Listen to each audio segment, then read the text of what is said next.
Hello hello hello बुवा संकेत मेस्त्री हे सुद्धा या ठिकाणी उपस्थित आलेले आहेत. तर मी माझ्या मंडळाच्या वतीने खूप खूप आभार मानते. साऊंड वाले दादा जरा आवाज वाढवा ना माझा. Hello hello hello.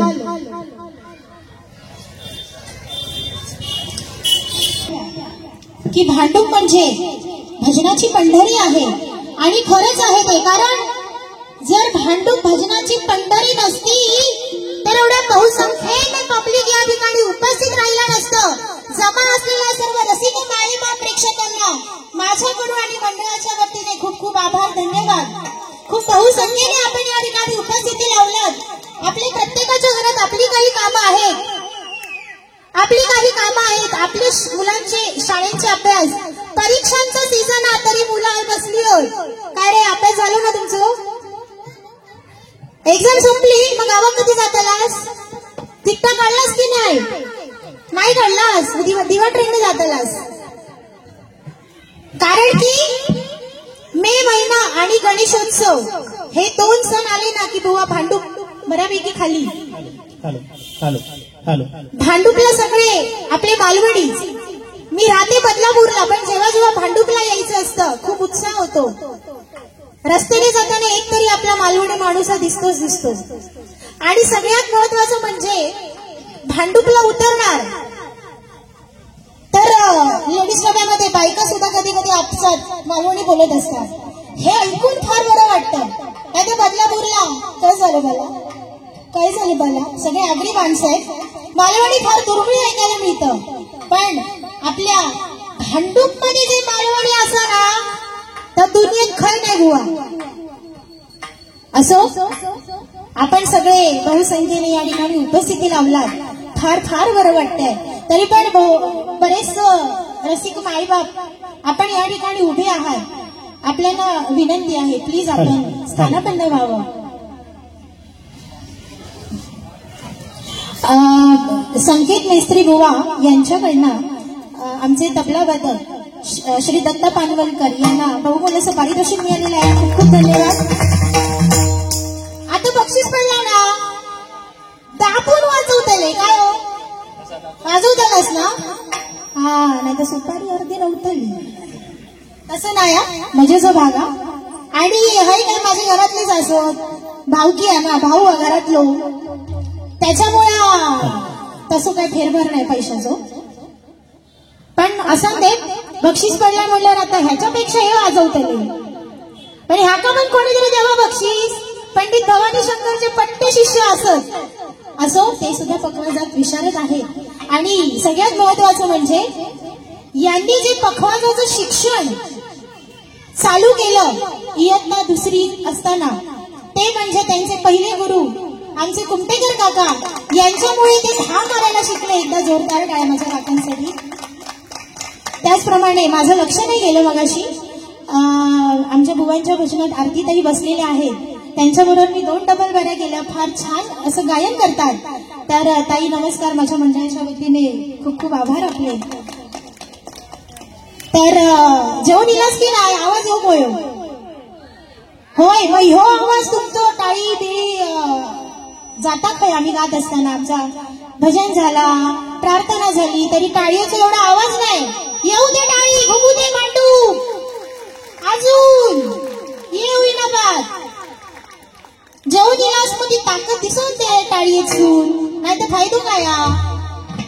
असो कसे आहे की मी सुद्धा भजन क्षेत्रात अगदी नवीन आहे. हे आमची दुसरी भाऊकी. काय हो एवढं लेट चालता काय? भजन संपते सर एक नाही घेत ठेवतलं तर चालताला कसा असं. तर थोडक्यात सांगते ते म्हणजे मी सुद्धा भजन क्षेत्रात नवीनच आहे. माझ्या वडिलांना म्हणजेच भजन रत्न श्री दीपक चव्हाण बुवांना 2021 साली स्वर्गवास झाला. आणि अचानक असं झाले की आता भजन मंडळाचं पुढे काय बुवा? आम्हाला असे फोन यायला लागले की बुवांची पेटी तुम्ही किती काढतलास, मग बुवांचे झिलाक वाजून कोण घेतला, अशा गोष्टी झाल्या.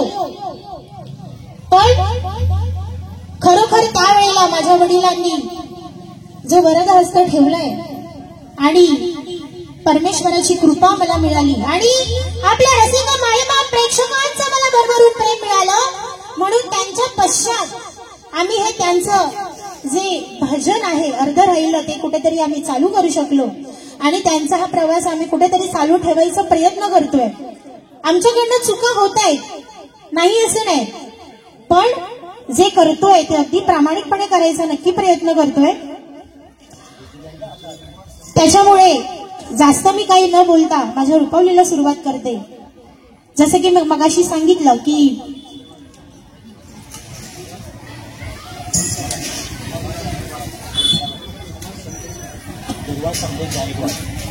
श्री दुर्वा संदेश गायकवाड यांच्याकडनं दुसऱ्या पारीसाठी बहुमोलाचं पारितोषिक मिळालेलं आहे. खूप खूप धन्यवाद. मंडळाच्या वतीने आभार मानते. भांडूप म्हटले की आध्यात्मिक वातावरण असणार असं आपलं ठिकाण. खयो जावा गल्ली गोळीतनं सत्यनारायणाची पूजा असतात आणि शिर्डीच्या पालख्या ह्या सुद्धा खूप बहुप्रमाणात निघतात आणि प्रत्येक घरात ना एक तरी सदस्य त्या शिर्डीच्या पालखीमध्ये सामील असतो आणि हे भाग्य दुसरे कुठेही नाही, माझ्या भांडूपमध्ये आहे आणि याचा मला अभिमान आहे की माझा भांडूप आज आध्यात्मिक असं एक छोटंसं स्टेशन आहे आणि आत्ताच्या 21व्या शतकात ही अशी आध्यात्मिकता आणि देवाचं नामस्मरण करण्याची ही काही गोष्ट कुठे दिसत नाही, पण माझ्या भांडूपमध्ये दिसते. याचा मला खूप सार्थक अभिमान आहे. माझ्या रुपावलीला मी सुरुवात करते.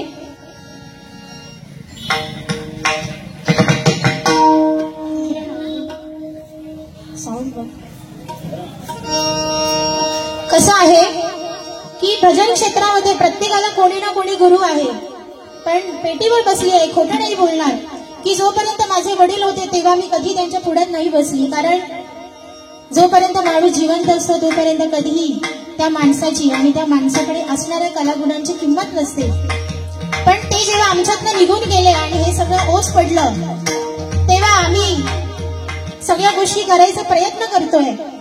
पण बुवांचं जे काही साहित्य आहे, ज्या भजनांच्या गोष्टी आहेत, मग ते भजन असो, प्रार्थना असो, गवळण असो, किती दिवस आम्ही 30 म्हणणार. आपलंही काहीतरी यायला पाहिजे म्हणून छोटासा प्रयत्न आम्ही कुठे ना कुठे करतो आहे.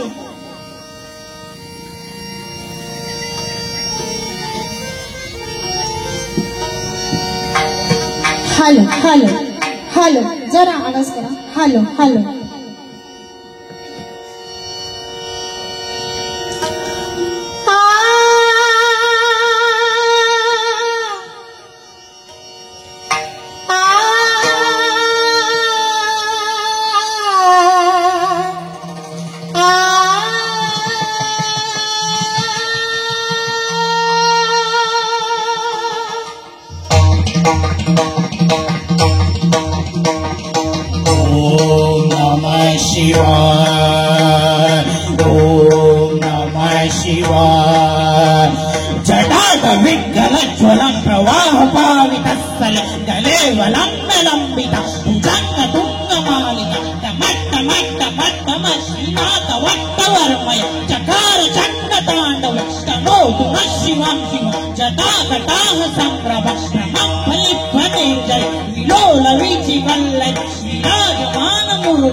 Dadu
वैभवी यादव यांच्याकडनं 500 रुपयांचे बहुमोलाचं पारितोषिक मिळालेलं आहे. खूप खूप आभार.